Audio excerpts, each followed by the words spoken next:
Comme d'habitude, je vais utiliser mon prompt ici pour à peu près essayer de comprendre qu'est-ce qui s'est passé chez Capgemini dernièrement. Je prends le dernier conference call qui date Q2. Enfin, c'est une compagnie européenne dont techniquement je n'ai pas le choix que de prendre le Q3. Mais ça, c'est le. Voilà. Ici, je copie. D'accord. Voilà. Attendez, je vais juste voir qu'est-ce qui s'est passé ici. Ok, c'est parfait. Donc, je vais copier. Encore une fois, mettons-nous dans les chaussures de quelqu'un qui n'a pas le temps. Il fait du stock picking, il adore ça. Mais voilà, une entreprise vient de sortir ses résultats financiers ici et il va avoir l'idée générale de ce qui s'est passé. Alors, c'est simple. On utilise le transcript qui est ici. Voilà, je vais juste le mettre à ce niveau. OK. Maintenant, je colle uniquement les éléments là. Tout est fait en live. OK? Et pendant ce temps, on se pose la question de savoir est-ce qu'elle a un avantage concurrentiel? J'aurais dû dire ici, bon, quoique ce n'est pas très important. Il paraît qu'elle a un switching cost et un intangible. Dans ce domaine, c'est possible. OK? Le mode de Capgemini repose sur la nature critique des projets de transformation numérique qu'il mène. Une fois que Capgemini a déployé une infrastructure cloud ou des systèmes d'IA génératifs pour un client, le coût et le risque opérationnel liés au changement de prestataire deviennent prohibitifs. L'acquisition de WNS en 2025 renforce encore ce verrouillage et en approfondissant les services de gestion de processus métier. Alors, je vais dire une chose. Le switching cost dans ce domaine, il n'est pas énorme, mais il existe. OK? C'est pour ça qu'il est narrow. Donc, ni petit, ni inexistant, ni large. Il est là, il faut l'identifier. Point barre. OK? Mais maintenant, il y a des éléments qui mentionnent le book. Il y a des éléments quantitatifs qui soutiennent le book to bill, le switching cost. Vous avez le fameux book to bill techniquement. Si vous avez des clients aujourd'hui qui font affaire avec vous et qui ont du mal à faire affaire avec d'autres clients parce qu'ils sont bloqués dans votre infrastructure, vous devez au moins pouvoir les renouveler chaque année. Et donc avoir au moins un book to bill de 1, c'est le début. Mais 0.96, déjà que ça allait vérifier, encore une fois. Comme je l'ai dit, j'ai pris les derniers, on va le voir ici dans le transcript. Est-ce qu'on parle de book to bill? Contrôle book. OK. Book to bill. Est-ce qu'on parle du book to bill quelque part ici? Voilà. On a un book to bill de 0.96. Oui ou non? Vous voyez? Donc, la réponse est déjà ici en se basant sur le T3 2025. Donc, on est conscient par rapport à la source. Ensuite, vous avez des revenus. Le client remain focused on driving efficiency through cost transformation program. The group most innovative service in cloud, data and AI continue to enjoy solid traction. Alors, simple. Le client veut toujours de plus en plus de l'efficience, donc baisser les coûts tout en ayant le même niveau de service. Et le Gen AI continue d'être de plus en plus intéressant pour nos clients. Ensuite, vous avez les intangibles assets. Et quand je dis intéressant, je n'ai pas mot à mouter. Je prends un exemple de manière générale. La marque Capgemini, elle est forte, mais bon, dans ce monde, dans ce domaine, la marque, c'est pas très fort non plus. OK? Il n'y a pas d'effet de réseau. Et donc, est-ce qu'il y a un low-cost producing? Capgemini utilise massivement l'offshore en Inde pour optimiser sa structure de coûts. Avec 60% de sa force de travail située dans des pays à bas coût, l'entreprise maintient des marges compétitives. Bon, je vous dirais la vérité, c'est que c'est pas une... Pour moi, globalement, oui, elle a un avantage concurrentiel, mais il n'est pas fort. Il n'est vraiment pas fort. Le switching cost, il peut avoir une alternative. L'intangible, il peut avoir une alternative. Low cost producing, il peut avoir il peut avoir une alternative. Donc, une fois que je sais cela, je vais aller regarder Capgemini du point de vue chiffre. Capgemini. Et en passant, avant d'y arriver, je peux demander qui est le PDG de Capgemini. Je ne sais pas qui c'est. Capgemini, CEO, décembre 2025. Est-ce qu'on va voir si le PDG a l'habitude de raconter des conneries ou pas? Il s'appelle Ayman Ezzat. Parfait. Je copie son nom. Je viens ici. Ayman Ezzat. Et je mets décembre 2025. Ça permet à l'IA de savoir, de prendre en considération où est-ce que cette personne était en décembre 2025. Je ne lui ai pas dit Capgemini ni quoi que ce soit. Il est là, vous voyez. Who become CEO of Capgemini en 2020. Il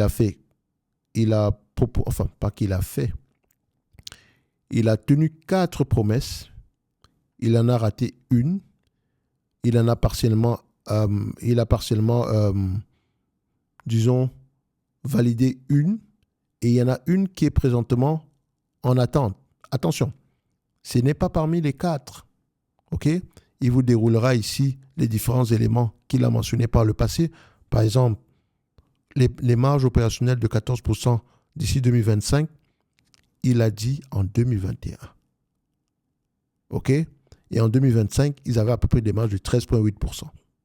Entre 13,8% et 14,1%. Donc, il a tenu sa promesse. Good job. Revenu entre 7 et 9% en organique. Et il a mentionné quand? En 2021. Et en 2024, ils ont atteint ils étaient entre moins 1,5 et 0,5. Techniquement, il a raté l'objectif fixé, mais il faudra aller vérifier la temporalité. Et c'est ce qu'on va faire ici. Quand on prend ça et ça, 2021, n'est-ce pas? On va le mettre en yearly. 7%. Jusqu'en 2025, je pense bien. Donc, on était à combien? 18,2. Voilà. 1,8,2 multiplié par 1,07. Un an. Donc, on est en 2022, 23, 24, 25. On devait être aux alentours de 24 milliards. Qu'est-ce qu'on a eu?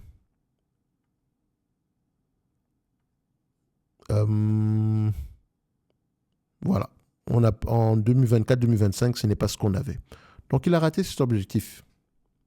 OK. Ensuite, mais pas de très très loin non plus. OK? Mais c'est lui-même qui avait fixé 7%.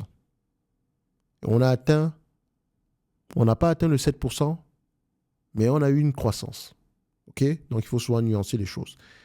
Dividend payout, 35%. Bon, ça, c'est kept, c'est facile. Le Altran Synergie, il avait mentionné ici qu'on allait avoir par rapport à l'acquisition de 2020 entre 70 et 100 millions. On a atteint entre 70 et 100 millions de synergie en 3 ans. Bref, c'est quelqu'un qui a l'habitude de dire ce qu'il fait et de faire ce qu'il dit. OK? C'est un bon point. Ensuite, par rapport au dernier conférence call, Capgemini sort du T3 2025 avec une dynamique positive, portée par une reprise robuste en Amérique du Nord et une expertise reconnue dans l'IA appliquée au processus métier, donc le fameux Agentic AI, l'acquisition de WNS. Oh, on en parle ou bien on l'a déjà mentionné tout à l'heure? Vous comprenez donc que tout est lié. Donc, WNS positionne stratégiquement le groupe sur le marché des opérations intelligentes, donc des opérations intelligentes, compensant la faiblesse persistante du secteur automobile européen. L'entreprise relève ses perspectives de croissance annuelle, signalant une fin 2025 plus forte que prévu initialement. Et donc, c'est-à-dire que quand elle va publier ses résultats financiers du Q4 2025, est-ce qu'elle a fait ce qu'elle a dit? OK? Donc, quand on prend les comparaisons trimestrielles, T3 marque une accélération par rapport au T2, passant de 0,7 à 2,9. L'Amérique du Nord, traditionnellement un indicateur avancé, montre le redressement le plus vigoureux. Le secteur financier et le TMT, télécom, médias, sont les moteurs, tandis que le secteur manufacturier, bien qu'en amélioration, reste freiné par l'automobile en Europe. Enjeux et préoccupations, secteur automobile, pression sur les prix, incertitude en France, données clients. OK? Par rapport aux questions ici, vous avez Balaji, l'analyse de Citi a interrogé sur les moteurs de la reprise et le PDG a répondu que cela provenait d'une discipline d'exécution accrue, d'un focus go-to-market au-delà des grands comptes. Donc, quand on dit au-delà des grands comptes, c'est au-delà des grandes entreprises, celles qui dominent conjointement ici des gros contrats. Donc, c'est-à-dire que les petites entreprises également sont dans la danse. Et on dit également que au-delà des grands comptes et d'offres renforcées par l'IA. Bref, ceux qui ont accès au transcript, vous pourrez aller faire la même chose. Je ne dis pas que vous aurez la même réponse, mais vous aurez quelque chose qui va dans ce sens-là. Parce qu'il faut dire une chose, et ça c'est qui est vrai, l'IA ne donne pas des réponses génériques. Là où tu vas poser ta question, tu auras une réponse qui pourra aller dans ce sens-ci. Allez comparer. Mais il y a de grandes chances qu'on reste toujours sur la même conclusion. C'est ce qui est important. OK? Donc, je sais que ce qui t'intéresse, c'est l'évaluation. Mais à moi de te rappeler que jusqu'au 26 du mois de décembre, pour les 47 places restantes, tu peux avoir l'accélérateur d'analyse fondamentale, qui est essentiellement ici la bibliothèque de prompt qu'on utilise ici. Et quand je parle de bibliothèque, là, j'ai juste utilisé 2 prompts ou 3, je ne m'en souviens même plus. Donc, j'ai pris CEO, crédibilité, OK. J'ai pris Moat, et quoi d'autre? J'ai pris également Transcript, celui-ci, OK. Et donc, c'est un ensemble de prompts parmi d'autres, parce que je vais également avoir tendance à rajouter, OK. Donc, tu peux y accéder à un tarif spécial. C'est le tarif de lancement, on va le dire comme ça. So, s'il faut évaluer cette compagnie, je ne vais même pas aller au niveau de Thierry, les marges, etc. Bon, voilà.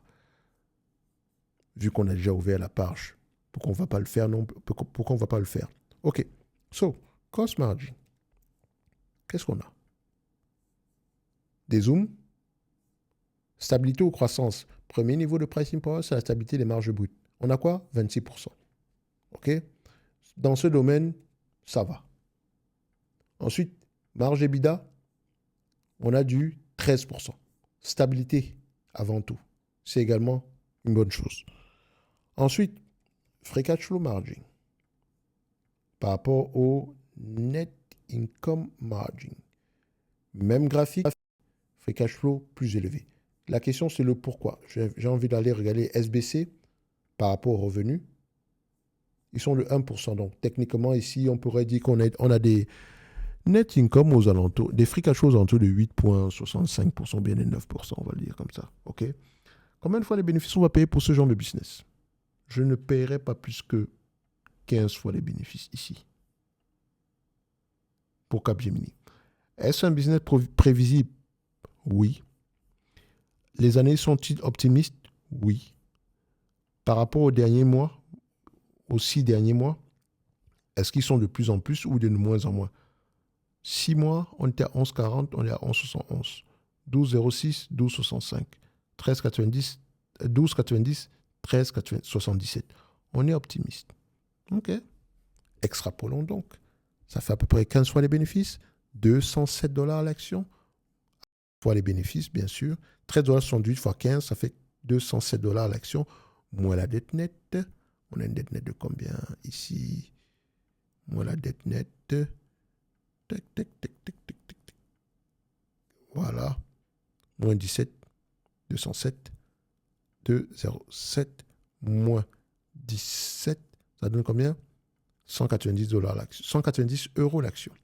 En réalité, on me demande de payer aux alentours ici de 145 €, une entreprise qui pourrait me rapporter 14 € par an.